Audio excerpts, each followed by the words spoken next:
हिंदुओं ने पैसा बहुत इकट्ठा कर लिया, उससे सोना बहुत इकट्ठा कर लिया, लेकिन लोहा इकट्ठा नहीं किया। मुसलमानों ने लोहा इकट्ठा कर लिया।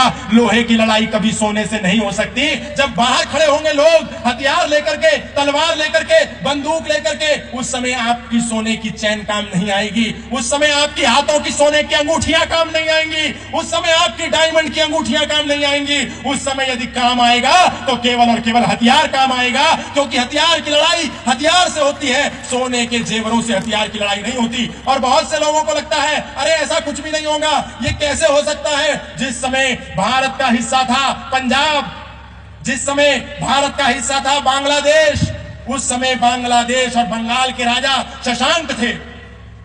शशांक राजा को कभी भी यह नहीं लगता था कि भारत और पाकिस्तान अलग होगा, मेरी ये भूमि कट जाएगी, बट जाएगी, टूट जाएगी और यहां से विभाजन होगा। शशांक को कभी नहीं लगता था। लेकिन वही बंगाल दो भागों में विभक्त हो गया, एक बना पूर्वी बंगाल और एक बना पश्चिमी बंगाल। पूर्वी बंगाल बांग्लादेश में चला गया और पश्चिमी बंगाल भारत में रह गया।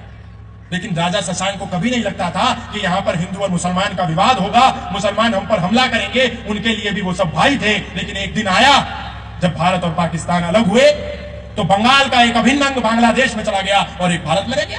पंजाब के राजा महाराजा रणजीत सिंह को कभी नहीं लगता था कि भारत और पाकिस्तान अलग होगा, हिंदू और मुसलमान अलग होंगे। मुसलमान तो हमारे भाई हैं, वो तो ऐसा ही सोचते थे, ये तो हमारे अपने हैं, ये कहां हमसे भूमि अलग करने वाले हैं। लेकिन राजा रणजीत सिंह ने देखा, हम सब ने देखा, उनके वंशजों ने देखा कि एक अभिन्न अंग पंजाब जो भारत का था, गुरुओं की धरती जो पंजाब थी, जिस पंजाब के गुरु तेग बहादुर बलिदान हुए हिंदुओं के लिए, जिस पंजाब के अर्जुन देव बलिदान हुए, जिस पंजाब के वीर बंदा बैरागी बलिदान हुए हिंदुओं के लिए, जिस पंजाब के अजीत सिंह, जुझार सिंह, जोरावर सिंह, फतेह सिंह, माता गुजरी बलिदान हुई हिंदुओं के लिए, जिस पंजाब के भाई सतीदास, भाई मतीदास, भाई दयालदास बलिदान हुए हिंदुओं के लिए, उसी पंजाब को दो भागों में विभक्त कर दिया।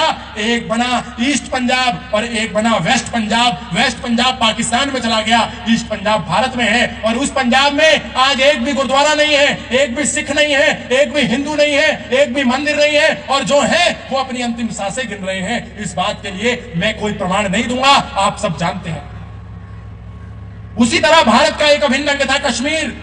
हिंदुओं को लगता था हमारे सब भाई हैं, लेकिन 19 जनवरी 1990 7 लाख कश्मीरी पंडित कश्मीर से भगा दिए। कोठी बंगले वाले भी राहत शिविरों में पड़े रहे, जिनको लगता है हमारे पास तो 100 बीघा जमीन है, हमारे पास तो बहुत बड़ी कोठियां हैं, हमारे पास तो बड़ी बड़ी गाड़ियां हैं, हमारे पास तो खूब सारे जेवर हैं। ये जेवर, ये सोना, ये गाड़ियां, ये मकान, ये खेत, ये खलियान ना तो उन हिंदुओं के काम आए जो बंगाल से काट करके भगाए गए, ना उन हिंदुओं के काम आए जो लाहौर, रावलपिंडी, कराची और कश्मीर से काट करके भगाए गए।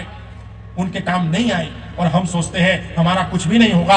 हमको केवल सजग रहना है, जागरूक रहना है, तटस्थ रहना है। हमारी एक भी बेटी किसी इस्लामिक के चंगुल में ना फंस जाए, हमारा एक भी बच्चा कोई मुसलमान ना बन जाए, हमारा एक भी समाज का भाई कोई ईसाई ना बन जाए। इसमें हमको तटस्थ रहना होगा, जागरूक रहना होगा।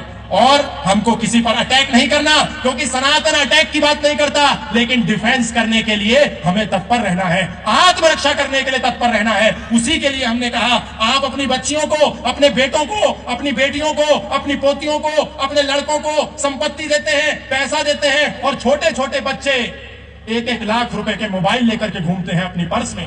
आपकी बच्चियां 1-1 लाख का आईफोन लेकर के घूमती हैं, लेकिन उस 1 लाख के आईफोन के साथ उसके पर्स में एक रिवॉल्वर भी रखें, उसके पर्स में एक पिस्टल भी रखें, उसके पर्स में एक चाकू भी रखें। किसी को मारने के लिए नहीं, खुद को बचाने के लिए रखें, क्योंकि हम बचेंगे तो भारत बचेगा, हम बचेंगे तो भारतीयता बचेगी, हम बचेंगे तो भारतीय संस्कृति बचेगी। हमारा बचना बहुत अनिवार्य है। गांधार जहां की गांधारी थी, दुर्योधन का ननिहाल था गांधार, आज दुर्योधन के ननिहाल गांधार में एक भी हिंदू नहीं है। वो दुर्योधन का ननिहाल गांधार अफगानिस्तान बन गया हमारी आंखों के सामने। भरत का ननिहाल जहां की माता केकई थी, हमारी आंखों के सामने आज भरत के ननिहाल की कोई स्मृति हमारे पास नहीं है, क्योंकि वो पाकिस्तान बन गया। हिंदू समाज के अंदर 12 ज्योतिर्लिंग हैं, 51 शक्तिपीठ हैं। उन 51 शक्तिपीठों में से 5 शक्तिपीठ बांग्लादेश में जा चुकी हैं और नेस्तनाबूद कर दी जा चुकी हैं, तोड़ दी जा चुकी हैं, समाप्त कर दी जा चुकी हैं। हम उनके दर्शन नहीं कर सकते। तो इस बात का क्या भरोसा है कि सिद्ध बलि जो हमारा पवित्र मंदिर है, ये हमारे लिए सुरक्षित रहेगा? कदापि इस बात का कोई भरोसा नहीं है।